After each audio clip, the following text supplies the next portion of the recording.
Welcome to Kümneger Talks. I'm your host, Selam Abebe.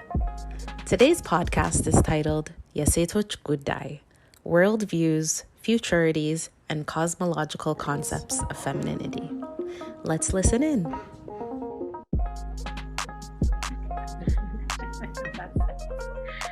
No, as we were saying earlier, we just wanted to just go ahead and press record, and conversations sort of happen organically, right? And so at whatever point we start is sort of how we wanted to approach it. So as I indicated, we don't really have sort of like a structure in mind in terms of a question and an answer, but rather I just wanted to take this moment and just sort of share a little bit of what came up in regards to the gender aspect of things, specifically around being Habesha and female, right? Habesha, Ethiopian, Eritrean. And what's come up is, with the female participants that we conversed with, a lot of conversations came up around what it means, or sort of this process of discovering what it means to be an Ethiopian and Eritrean, and or Ethiopian and Eritrean, or more Ethiopian, Eritrean, like all those sort of various terminologies that we use, and a woman at that, right? What does that look like in the context of the households that we grew up in? And in what ways that shapes how we come into our cultural identities, right? And then within that, then how we sort of show up, not just in family, in our own lives, professionally, and in general, what it means to be a woman that is Ethiopian, Eritrean, or both, or in however ways we sort of identify. And so when, Selam, Nassisse, and I got together and we're having this conversation, we were trying to sort of think about, could we pin it down to maybe like 3 questions that we could ask? And we really couldn't. But it felt like we would be placing you in some kind of a box and imposing a particular kind of discussion. And we didn't really want to do that. So we felt that it would make more sense to sort of just say what I just said and open it up. And we could start wherever we want to start, and go wherever it is that we need to go, and ask each other those questions and have that chat. How does that sound? Does that sound okay? Does that sound workable? Does that sound fair in that way? Yeah. Okay, so I'm not going to ask a question. Is there a place that anybody wants to start at? Anything, like a burning thing that one is contending with right now as a woman, and keeping in mind that yes, these are our conversations.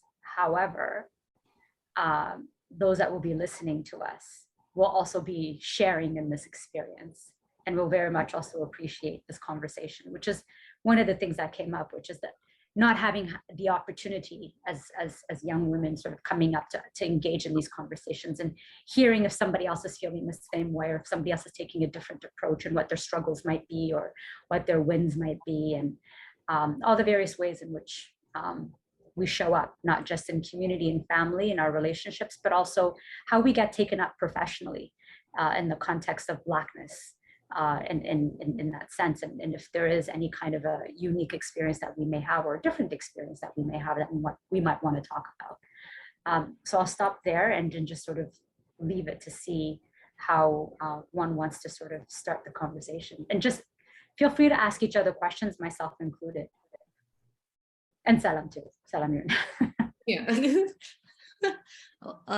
I think I left you guys with a question just before this, saying, are there things you wish you had an opportunity to talk about that you haven't had a chance to talk about?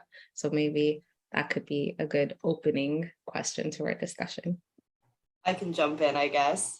Because I was thinking about when you sent it to me, I took today off, so I've had a lot of downtime from work to just hang out. And one thing I wish we could talk about, this is predominantly for our community, especially with our parents, I should say, is just the fact that as Black women, whether we want to accept it or not, the world sees us as Black women. We already get a lot of commentary and a lot of pointing at for the way we look, hair, body, color, all of that stuff. And it would be nice to have at least our family and our friends within the Habesha community not actually add to it, because they do. With whether they're aware of it or not, they do. In my profession, you have to figure out how you can balance out having curly hair or not without having to look, messy or out of place, all of that. Then you throw in the parents also saying, oh, we don't really like your curly hair. it's messy. It doesn't look good. It continues to like not exaggerate, but like also add to the whole part that we can't have the hair growing out of our head be the way we want it to be. So having that kind of conversation would be nice, and also having them realize that they are adding to the ongoing problems that we already have as this two identity individual in Canada, being Canadian and being Ethiopian. And so what would be the conversation then? Not having like a conversation about it, just like don't talk to me about my hair, I guess I could say, or don't tell me that my hair looks messy. Or if we're into this, like if we actually want to have a legitimate conversation, know that we're also learning how to deal with our hairs along the way. So if there are moments that it's messy, don't belittle me and don't bring me down. Just be like, hey, what have you heard of this? I heard someone else trying, and like also educating themselves so they can help us too, because there's so much information now within the curly hair community. You have to really filter through to find what works for you, right? The lock method might work for me, but it might not work for Selam. But having my mom also just say, oh, it looks messy, and not provide any sort of not benefit, but advice of how to help, instead of just saying, oh, just go straighten your hair. It'll be a lot better. It'll be a lot easier. It doesn't really help. So maybe don't comment so we don't have the conversation, or two, if we do have this conversation, just make it an advice situation and not just some way to bring me down. Mm-hmm. But I feel like as much as I don't like those conversations with, maybe it's like older church women just being like, oh my God, Salam, you're so tall, you're so this, always having some sort of opinion on my like body size or my hair or how tall I am, because for some reason I was abnormally tall as a child. But I feel like once I got older, like it really bothered me when I was a kid, but once I got older, I felt like maybe they're not really trying to put me down, but this is the way they're trying to communicate what they think. It's like their way of giving advice, but it doesn't come off as advice. And like to points where like my whole life, I feel like my body's been criticized and told like, oh, you're too big, oh, you're too tall, oh, you're too like, oh no, you're getting too dark, like, oh gosh, you got darker in the sun, things like that. There's always some sort of comment. But yeah, I don't know. I feel like I'm trying to learn how to take these comments and also trying to empathize a bit more from where they're coming from. I feel like not everyone has good intentions. Like there might be some people who are just really trying to hurt you and bring you down. But I feel like if it's coming from somebody like I love, I'll tell them now that like, I don't like when you talk to me that way. If you want to talk to me about my body, like it can only be positive. It's negative, I don't want to hear it because I'm already thinking it.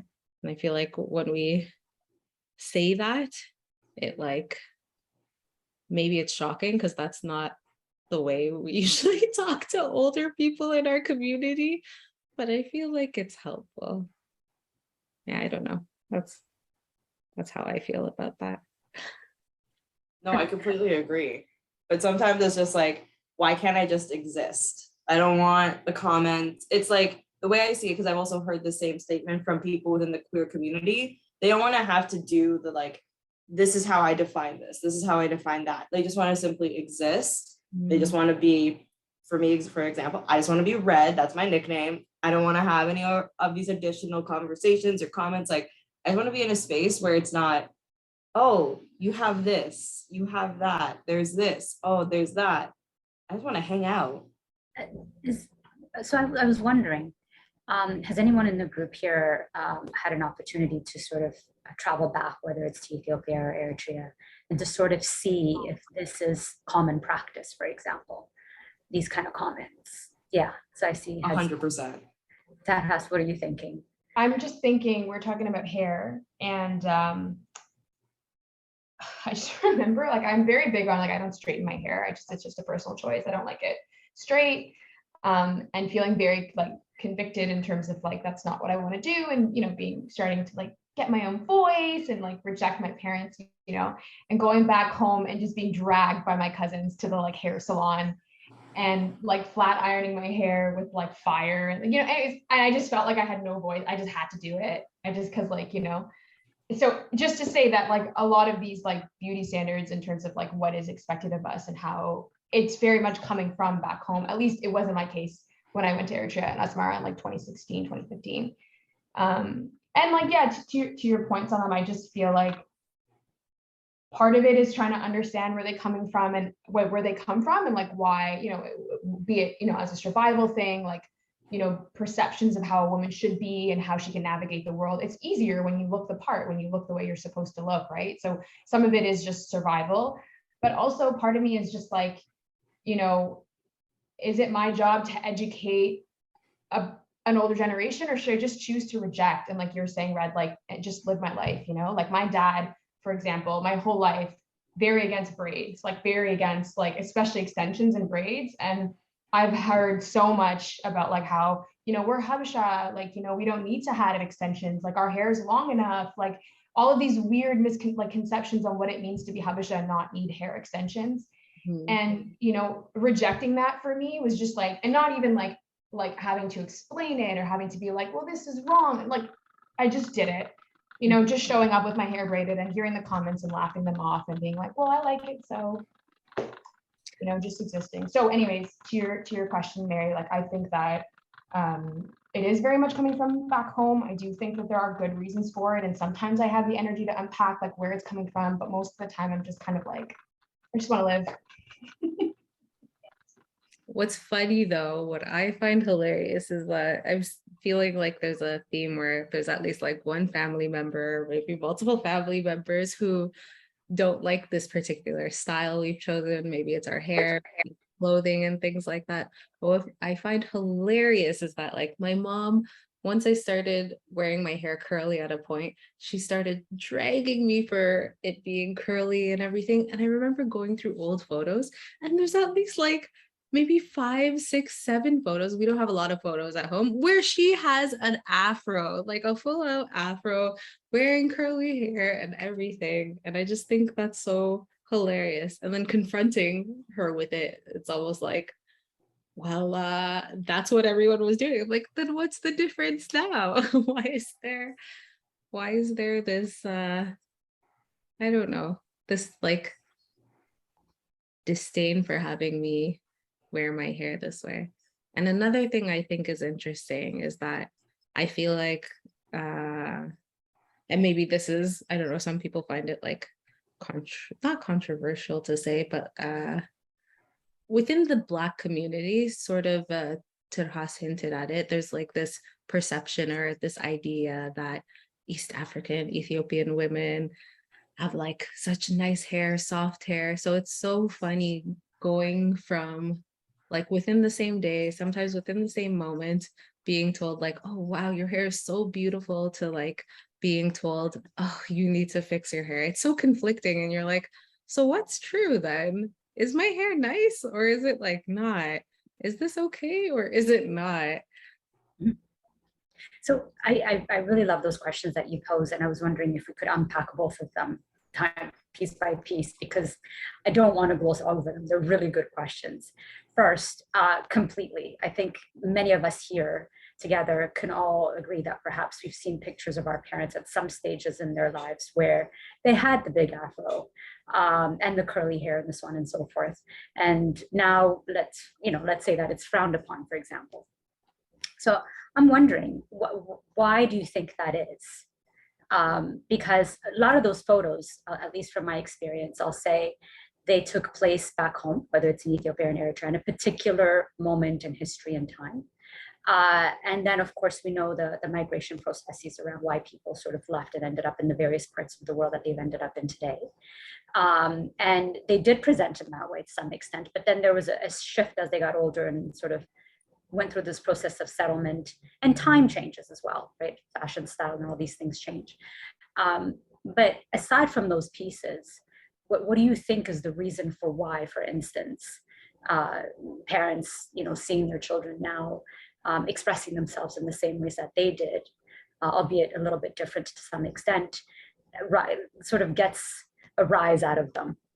Maybe it's sorry, I'm not trying to take over the conversation, but like maybe they tried that hairstyle. And I don't know, I haven't asked my mom, but maybe they tried that hairstyle and they had some sort of negative experience with it in Canada, like coming here. Maybe they just sort of picked up on like, oh wow, a lot of people don't wear their hair like this. They don't braid it, they don't do this. Maybe just to assimilate, we should straighten our hair. I don't know. I don't know if it was that, or maybe it's just like straightening hair. It's not like it was a new thing. People are straightening their hair in like in Ethiopia and Eritrea or wherever. So it's not like a new fashion statement, but maybe it was just more like, this seems easier. That's what everyone's doing and we should assimilate. I don't know.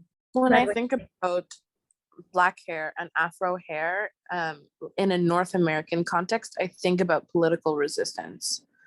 And I've noticed, like, I don't know specifically why our parents were wearing, because mine were as well, were wearing more natural styles in the 70s, but I do know that they were resisting. I do know that there was a lot of political conflict happening in Ethiopia and in Eritrea.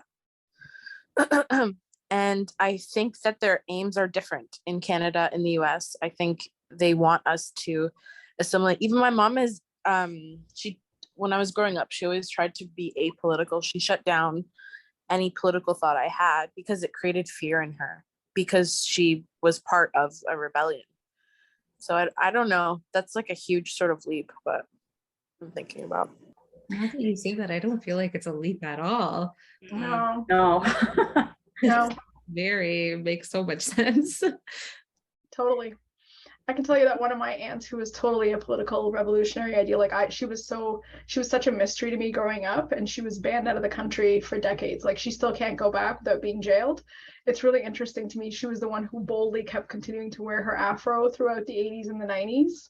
And it was like the unspoken thing in the family that you knew. It was like they wanted her to get out of that phase and just go on with her life, but others were like, we want to move away from that. So no, I think that's a really insightful point. Yeah, I would agree. I think it brings up probably a mixed bag of memories, and some good and some not so good.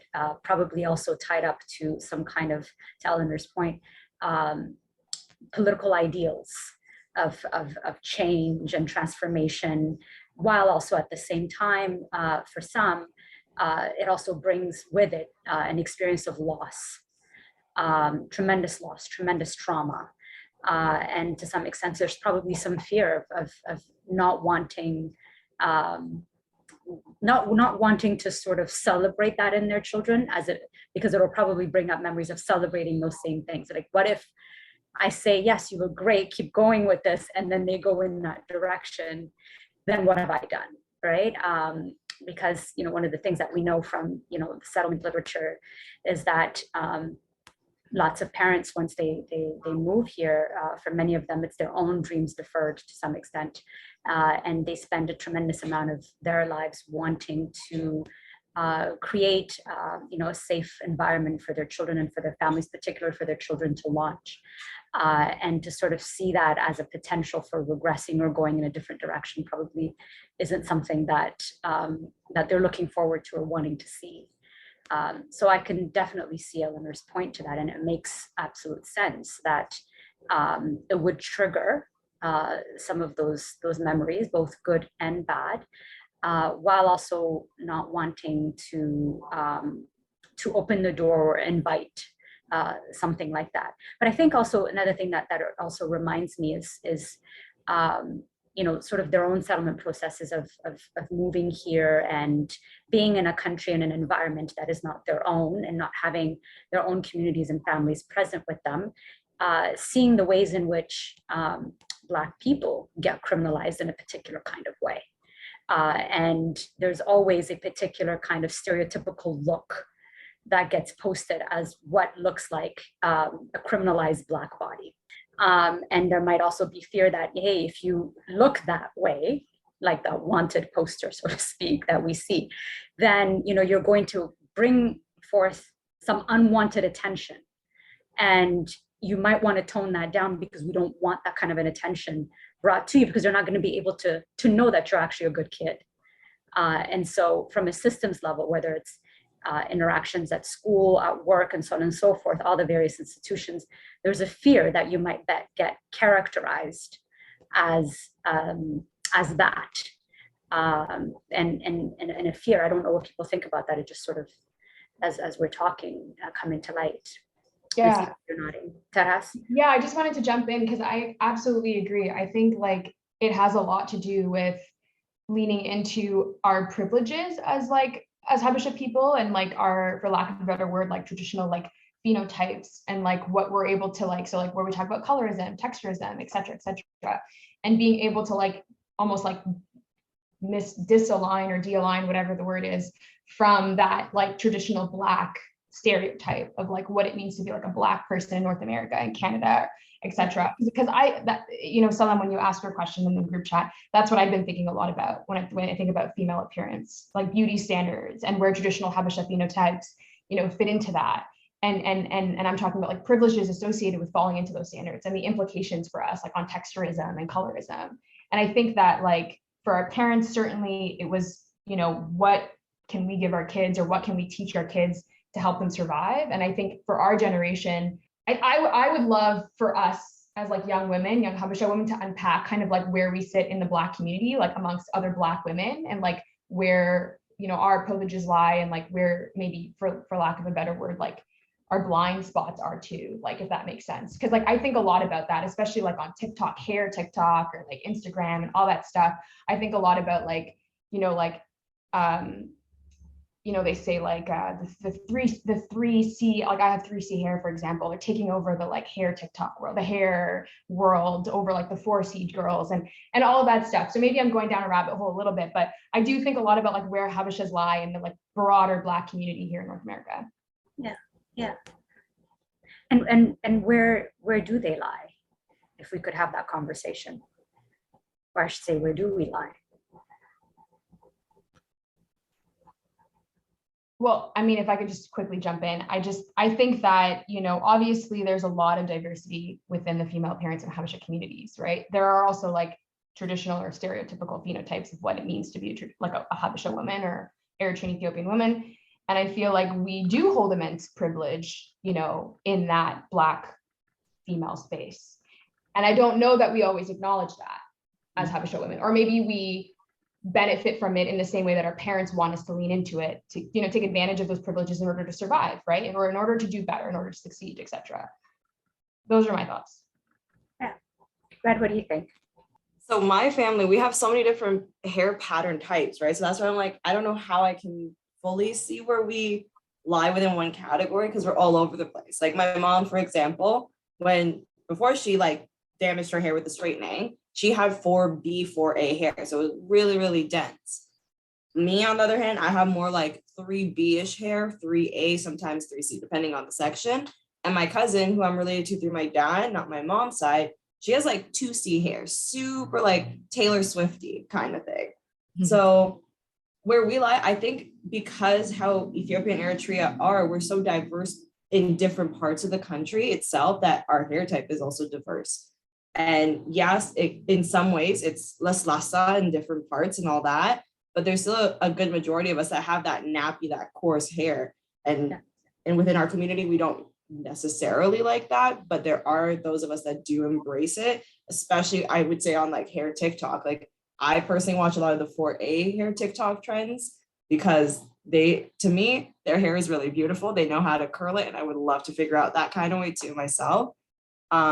But it's not Ethiopians that are also the ones making these videos, I will say. Like it's definitely more of the women from the Black community that's like maybe ancestrally related to slavery and stuff like that are creating these videos, and also just like the overall methods that we use for our hairs. Like I mentioned the lock method before, that wasn't an Habesha person that came up with it. So we do have privilege in the sense that we can kind of just jump in and grab information that we need.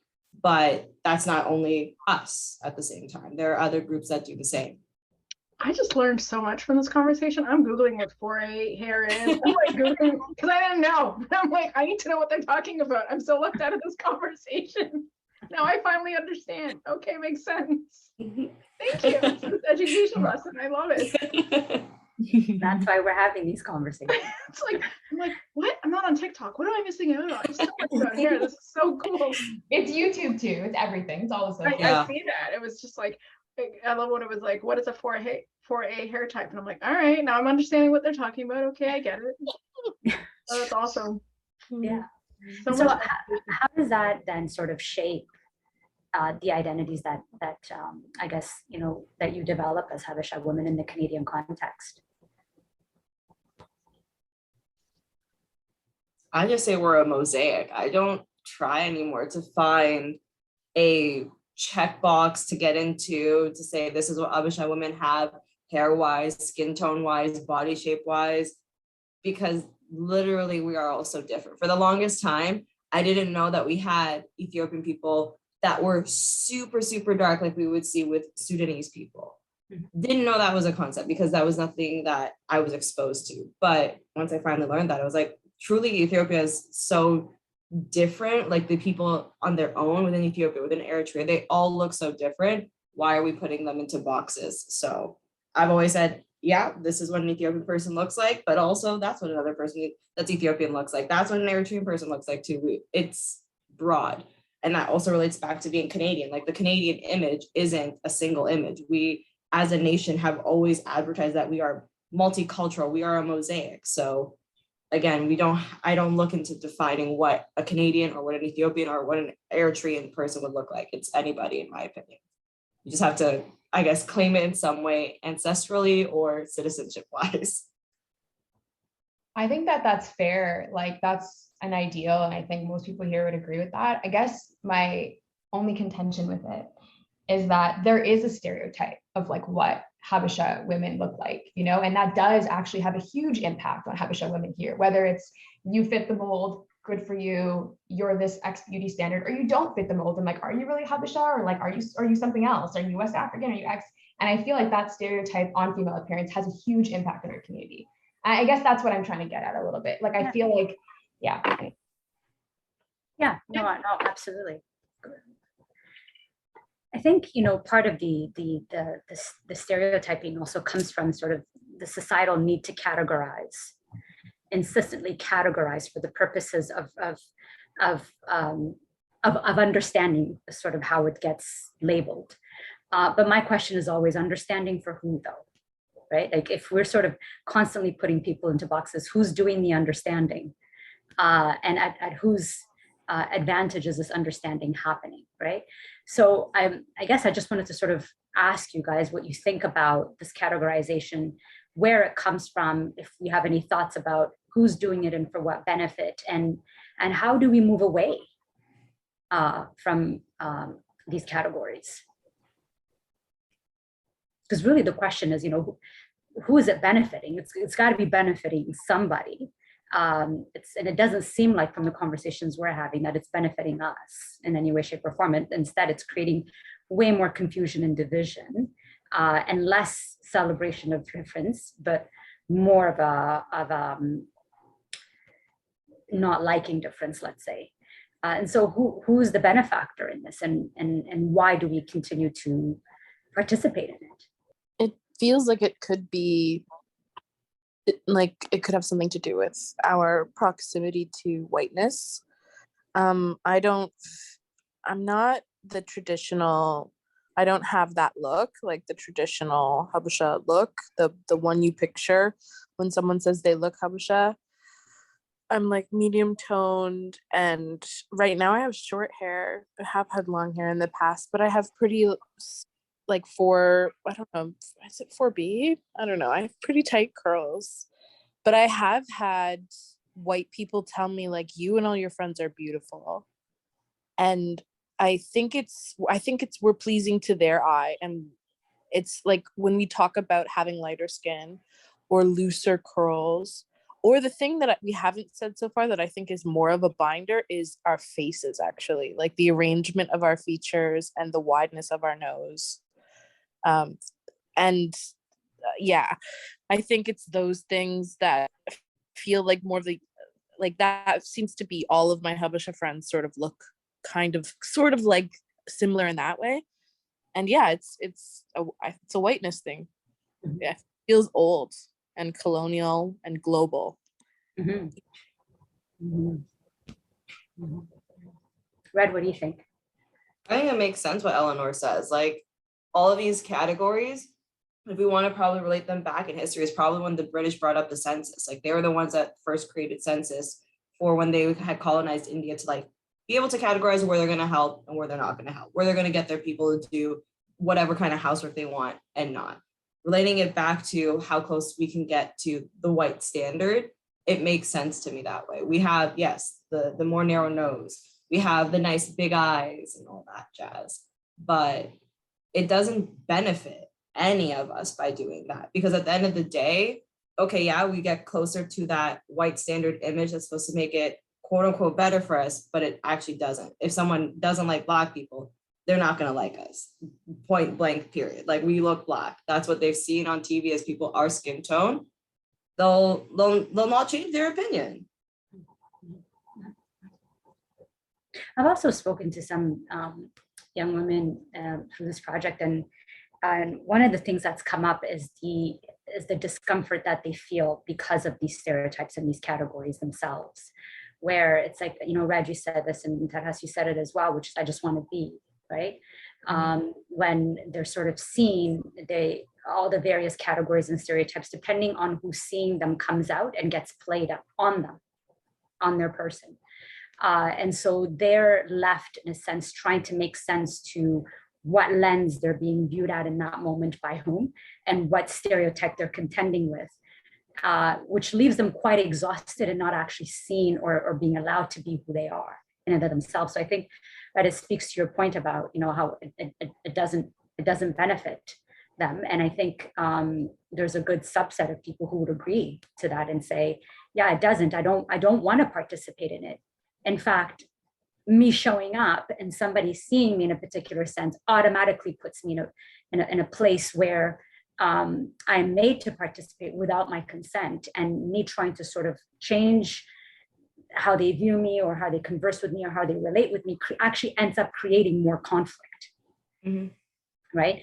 Where perhaps you get sort of defined as not being Black enough, for example, because you don't want to play up something. Or depending on who's seeing you, then you're performing white because you're not performing in a particular kind of way. And this sort of sense of just exhaustion and rejection of it all, and not wanting to be part in any of it. And I'm just sort of wondering how that sits with you all, and what do you think about that feedback? Taras, what do you think? You're nodding.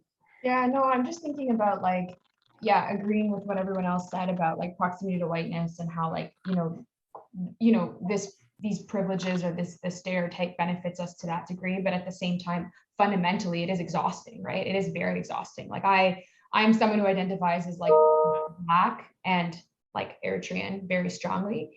And I am always frustrated when I'm rejected from like Black spaces. And like, it doesn't happen very often, honestly, like it doesn't happen often, but there are times, right, where you'll hear those like comments like, oh, well, Habeshas are mixed with Arabs, or they're not actually Black, or this or that. And it's just so frustrating to like have to, you know, be concerned about how you're being perceived by, you know, white people, but also by your own people too, which I consider to be other Black people as well, right? So I just agree that it can be exhausting. And that's why I think I'm so frustrated with these stereotypes and like like leaning into these like Habesha stereotypes as well, because I just feel like it does us a disservice overall.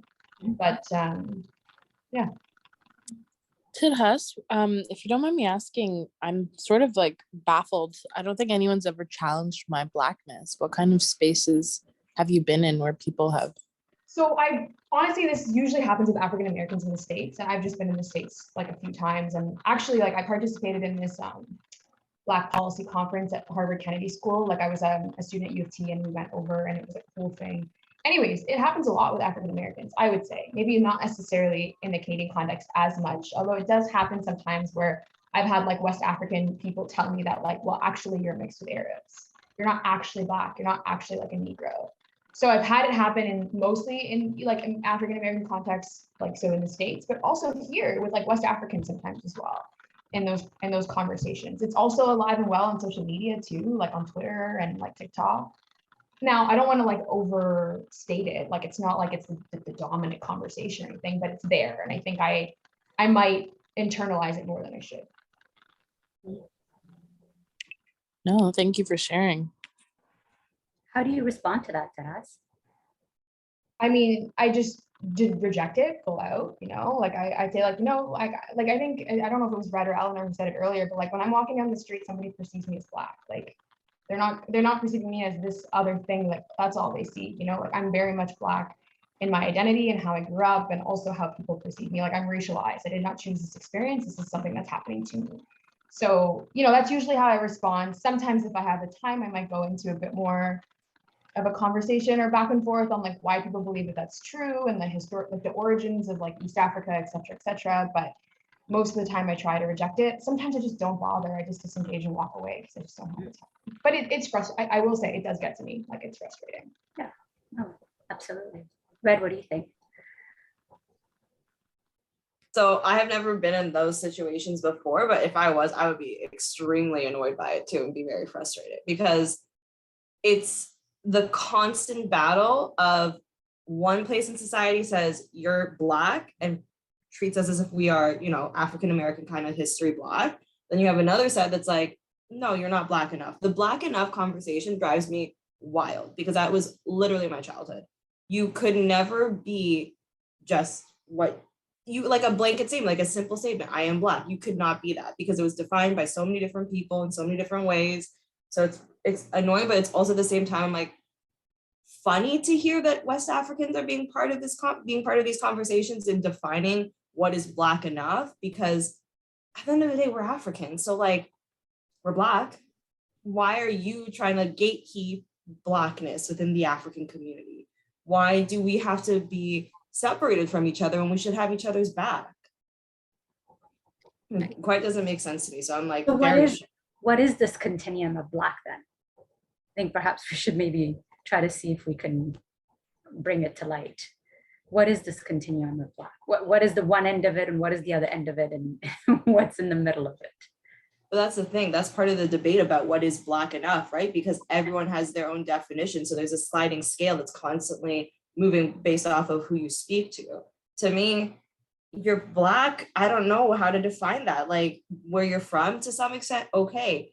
But it's also physical appearance to some extent too. But then you have the conversation of, okay, you have then Sri Lankan people, you have South Indian people. They're darker than most Abesha people if we look at it. So why are they not considered Black, right? Like it's hard, in my opinion, to really define what is Black. But then we have that definition thrown onto us by different people who are also supposed to be Black or not Black at all. Like it's a very confusing point in discussion. Like I don't get it. I don't get what is Black enough.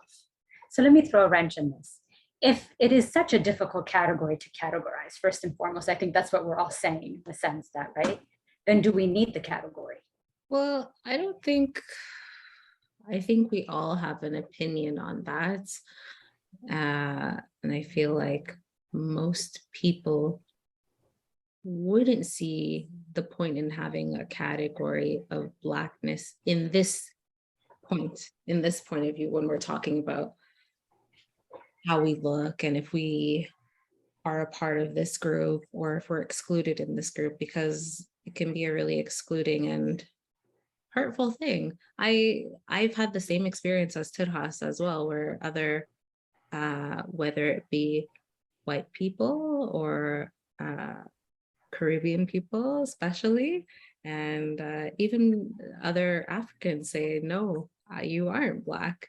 You are mixed. You guys are mixed with something else. No, you guys don't have the typical Black. And I don't know if that is, I can't speak for the African, Caribbean, or any other Black person, like I would say, why that is that belief. But I feel like when it comes to white people who have said that to me, I feel like it's really based on the type of Black people they've been exposed to.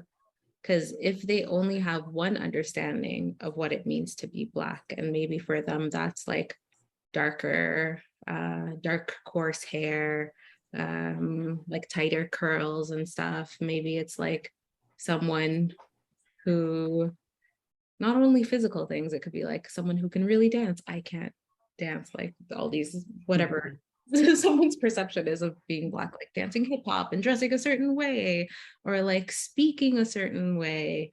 And when they see me and they're like, huh, you're not Black. You don't fit this understanding I have of Blackness. That could possibly be a reason.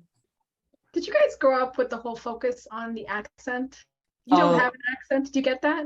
Did you ever have that experience growing up? Do you mean like a Habesha accent or like a Black accent? Yeah. When like, just throwing it out there in Canadian society, I've had similar experiences to what you're talking about in the States in terms of people talking about your Blackness, you know, categorized as like your ability to fit in for all these different stereotypes. But in Canada, I'm just curious, like growing up in school, did anyone ever comment to you about your accent? Yes, I like the term you used, Terhas, Blaccent, definitely for Black. Can you define that, Terhas?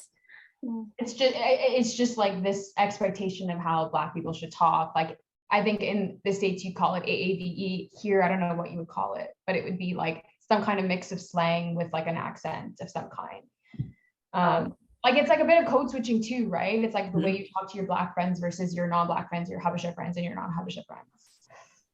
Correct. Yeah. Yes. No, that's true. So back to your point, Selam. Indeed, I think I see your point in the sense that depending on who people have been exposed to, that's sort of their definition or the definition they're working with, the measuring stick for who fits and for who doesn't fit. But I do wonder also to what extent there is a societal level measuring stick that people have been socialized into, right?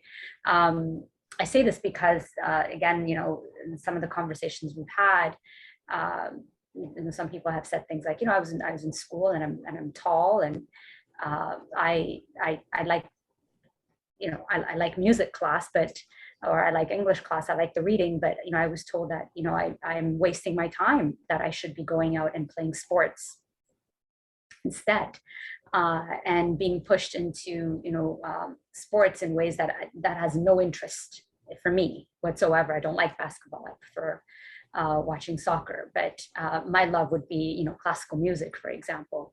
And so I'm just wondering also, like, to what extent there's also a global level, societal level understanding or definition or stereotype, as we talked about earlier, that then colors very much how that influences how people relate with people when they meet them, right? So it's not so much that, oh, I'm meeting Selam for the first time and I'm going to give her the benefit of the doubt and she's a blank slate and I'm going to let her sort of color and let me know who she is, but rather I'm very much also informed by a lot of the conversations and the stereotypes in the popular culture and everything else, that I think, as much as I might think that I'm being an open-minded person who's meeting Selam, I'm really not. I'm quite biased.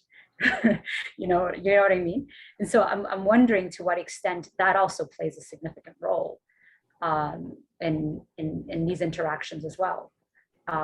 Hence the question. I mean, I understand from a legal standpoint and from a struggle standpoint why the category is important, but I guess my question is, you know, who's defining it? Because it feels like from the conversations we're having, we're actors in a system acting out particular roles that somebody else has written. And the resistance was not wanting to play that role. But how are we doing in that resistance, I guess is my question. The historian in me really wants to jump in here for a second, if I can. Just to ask, because I'm like, you know what I think when you asked that question, it really made me think about it. I think we've had a similar conversation before, but, you know, it's one of those terms that has very specific socio-historical context, right? Like, so Tahar's experience in the States really speaks to the history of what it means to be Black in the States and who's been historically included or excluded in that definition based on, again, positions of privilege and power and all these other tensions that are going along with self-identification, right? In a Canadian context, it's just always been, I mean, slavery is just a new talked about topic, right? Like, it wasn't even acknowledged in the past that Black slavery existed. So that's something new into this phenomenon. And then you have new migrants like Ethiopians and Eritreans, people from the Horn, as I've now recently heard were called, And not necessarily in a positive sense, I understood too, and that was from the outside in. It was like, you people from the Horn. And I remember when I heard that, I was like, I had to do a raised eyebrow moment. But the point being, I think there are ways in which that term has applied to each of us, and we've grappled with it and trying to figure out how to belong and how to negotiate our own identity. But sociohistorically, in this moment in time, again, what it means to be Black has, gone from like Black Power movement to the 70s to the 80s, closely identified with pop culture. So the references you're making to music, to dancing, to your Black scent, to talking about like really trying to come up with ways to have a positive image of engaging with that, to now, I think, to almost a redefining moment again, right? Because BLM is in the sphere of all our minds. But how does everybody fit into that movement is not, it's not a cohesive enough articulated argument, right? Like, it's like, how do you find yourself fitting into that space? So I'm wondering, I'm going to be presumptuous here and not think that, I'm going to think that many of you grew up in the 90s. Am I correct? So I'm just wondering, in that particular decade, where you're coming into your own identity and trying to figure it out, and then now you're looking back upon that and like analyzing it. I think what it means to be Black now is slightly different from what it meant for you growing up. So maybe also, thinking about Mary's question in relation to that and kind of thinking about what Blackness meant for you as a youth. And I think you've spoken to that a little bit, but now what it means to you now as professionals and young people in the workforce, right? Because there are slightly different ways in which that comes out too for different identities, right? Like, would you be okay wearing your hair in an afro to go to work for a job interview? Like those types of ways in which Blackness gets played out? I don't know how it was like for the rest of you, but I think for me, and I think this is why I'm so attached to like the community of what it means to be Black, and like I strongly identify as a Black woman as well as an urchin woman, which I said already. But for me, I think like I grew up rejecting my Black identity as a means of survival. Like I at some point was living in a predominantly white neighborhood and went to like a predominantly white high school, and I think for me, rejecting it was like my response to just trying to navigate life. And so there was a lot of internalized racism, a lot of repression, as well as my own appearance of like being a woman or a young girl and trying to figure out what it means to be a beautiful young woman. And that just did not coincide with Blackness at all at that time, towards this like young adulthood and being more, interacting with more Habeshas, but also other Black women and other racialized people, and like really coming to embrace what it means to be a Black person, be it through, my hair journey and my own personal experiences, to now feeling like I'm part of a community, and which is mostly defined by resistance and struggle and racism, but also by something else, right? Like this like shared culture as well, like maybe lowercase c culture, I don't know. But it's funny, like we all have our own definitions of what it means to be Black. And the other day I met a friend's friend and he's mixed. And I said to my friend, like, oh, I knew he was Black, but I didn't know he was culturally Black. And then I caught myself and I'm like, what does that even mean? Like, what am I even saying? And I just meant like, does he understand Black pop culture references? Does he understand jokes? Does he understand the music? Like, is he culturally Black? And I think for me, that is like something that's important as part of my Black identity. So for me, to your question, like, I think it's just been this progress to like right now being very, very strongly identifying as a Black woman and very proud one too, as opposed to my childhood. Red, what do you think? I had a little bit of a different situation. So I got kicked out, I can say, quote unquote, kicked out of the Black community really early on. So to be like, oh, it's not that big of a deal, I rejected it along the way too for a very, very long time. But you get constantly thrown in from the non-Black community as a Black person. They put all those aspects onto you. So after a bit, especially after I went to Guelph, which is a predominantly white school, and I was one of the very few Black people within my whole department, let alone faculty too, I started to like investigate it a bit more and try and find like a happy medium where I see myself, but also like explore what it means to actually be Black and Habesha all at the same time, because we don't get that growing up. We get, you're not Black, you're Habesha from our parents, but then the rest of the world is like, oh, you're not the rest. White side is like, oh, you're Black. Some Black people, oh, you're not Black. Like it was very confusing. But I honestly, till this day, I think I'm still trying to figure it out, where I belong, where I don't belong. It's just hard because there are times where, for example, I like country music. people get really thrown off with that. They're like, what? And I even like my partners from the countryside of Quebec, we were just there for a wedding. I was talking to some people and they're like, oh, you like country music? It's like, yeah, anything that has a good beat, I'm cool with. But then at the same time, one of my favorite artists, I listened to them, was Kane Brown. And they're like, oh no, Kane Brown's fake country. That's not real country. I'm like, oh my goodness, okay. There's so many things going on. I don't understand. And it goes back to my point. I just want to exist. Like, I want to just be in a space where I can like something and like it. I can have my hair curly and it be okay. It's definitely an interesting experience and an ongoing situation where we have to figure out where we can put ourselves in. Mm-hmm. He's I don't coming. know what you. Oh, sorry. He's coming Sorry, to Ottawa, isn't he? Kane Brown? Pardon? Kane Brown? Is he? I have no idea. I've been completely removed from the music industry. With COVID, I'm just like, I can't. I live close by the airport, so there's a big poster that says that. That's how I know that. I adore him. I think he's an amazing country artist. He's so good. But then again, apparently he's fake country. So, all right. Like, it's weird. It's because they also do define, like, Blackness is defined based off of music sometimes, right? And like, that's with Black culture. So then even at the wedding, they were playing predominantly country and like classic rock. And at one point, the groom's father came up to me and was like, you're awfully quiet.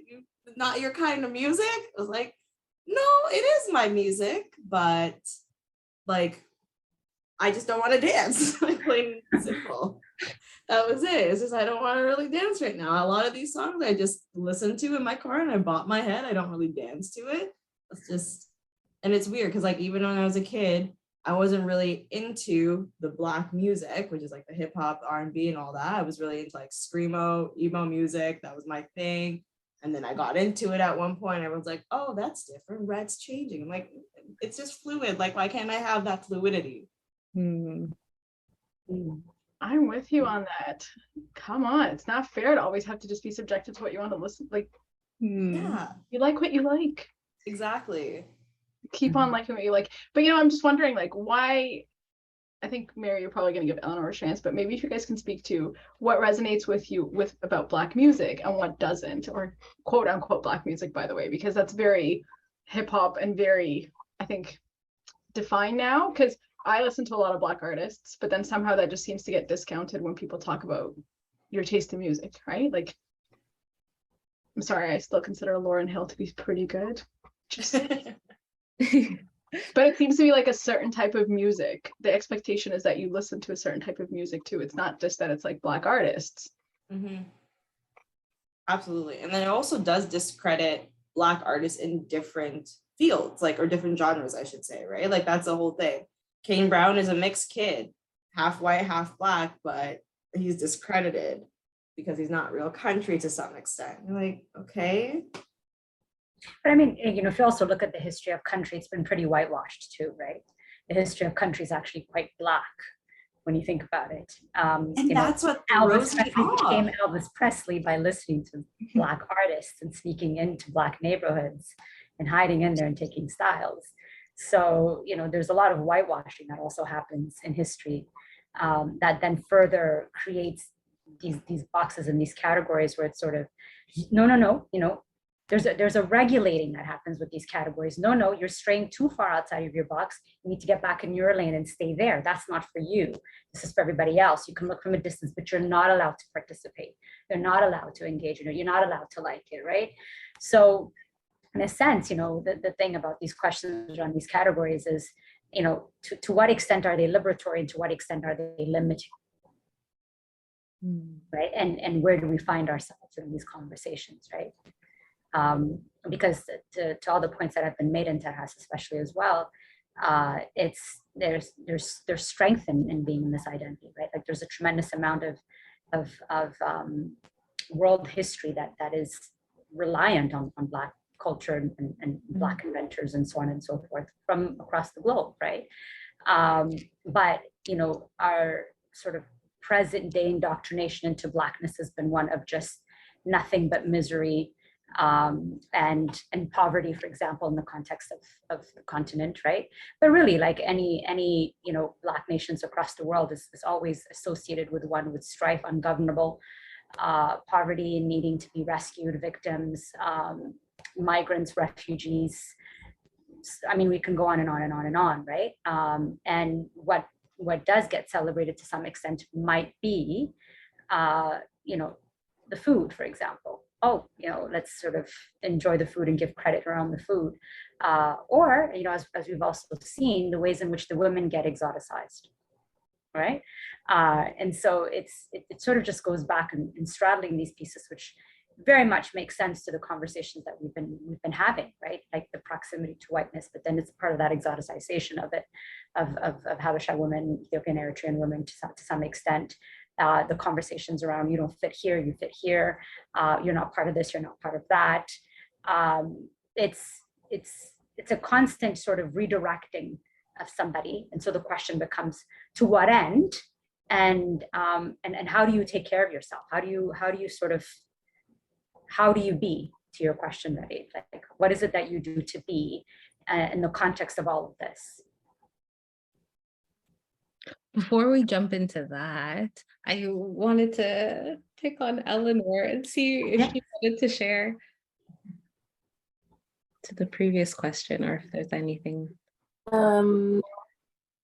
Sure. Yeah, I could probably jump off of what Red was saying about music. I am a musician, so I think growing up, I was influenced by all kinds of sounds. I was in choir. I definitely listened to quote unquote Black music, but a lot of alt stuff. And I don't think that there were Black people in that space in a hugely public way. I think all we had to look at was like Fifi Dobson, now that I think back. Or maybe you could say Pharrell Elise were sort of in those spaces. So I think the older I've gotten, I just code switch a lot less. I still do. I think probably everyone does, but I am more like one unified, amalgamated person with, diverse experiences. And I think, just listening to you, Red, speak about your experience, like just listen to what you like. Who cares what people think about it? Do you? I agree. My playlist is quite diverse, I will say. If I can jump in on the music thing, I just want to say, like, I'm a huge Afrobeats fan, and R&B and rap and all the traditional stereotypical Black music, for lack of a better word, but Afrobeats specifically. And I think like the Afrobeats movement is so interesting to me, and I love it so much because it's like, it's become so much more popular in North America and Canada here. And to me, like that, like merge of like what it means to be like African or Habesha or whatever. Obviously, we're not necessarily always included Afrobeats, but there's some Ethiopian artists as well too. But like that merge or like that insurgence into like North American Black culture is like so interesting to me, because it's like, we often take that like stereotypical Black culture from African Americans. And so like we talk about some of these alternative other forms of music not fitting into that mold, but like seeing like other movements of music come into like North America and influence like broader pop culture is so cool to me, because I feel like it expands what Black music even means, right? Like, what does that even mean, right? Because for the longest time that was rap, hip hop, R&B, but now that's also including soca, dancehall, Afrobeats, alternative musics as well, and like people breaking the molds, like the Fifi Dobsons and the, So anyways, I think all music is Black music, quite frankly. I think most music has stolen from Black culture more generally, but I just think that conversation around music is so interesting when it comes to Black culture. I've always wondered though, and we were talking about this though, and a lot of the conversation has been about how Blackness is defined and beauty standards and things like that is defined really about what whiteness is and so forth. And I know, Mary, you posed the question, like, where do these ideas come from? Like what a Habesha person is supposed to look like and things like that. And I know that you said like perhaps like the influence of colonialism and things like that in Africa, but is that really the case? I don't know, because I'm thinking like prior to, has there not always been some sort of, I'm really interested in knowing, and maybe Nassisse, you might know a bit more, or maybe even Mary, you might know a bit more. In the past, prior to colonialization, like, have these beauty standards, what have the beauty standards been like in Ethiopia or Eritrea?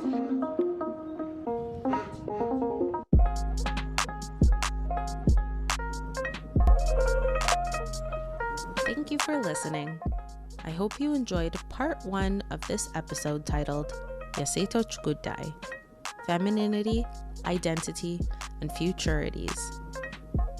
Next week, join us for part 2. See you then. The Kümneger Talks podcast has been brought to you by Selam, Abebe, Mary Goitom, and Nassisse Solomon. Our theme music has been provided by the talented Lealem Abebe. Our sound design is the amazing Zeweldi, and all the artwork has been created by the lovely Dagmawit Worku.